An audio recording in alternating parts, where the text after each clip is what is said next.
In the previous lesson, we learned how to use target annotation to limit the types an annotation can be applied on. So among the possible values, there's a type called type use. The type use annotation element type is a special kind of annotation that can be used to annotate any type use in Java code. So what is type use?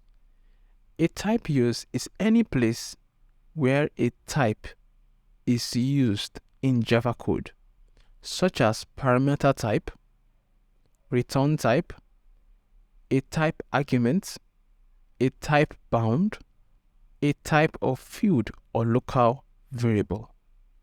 To use it in our code example, we add the target element type dot type use.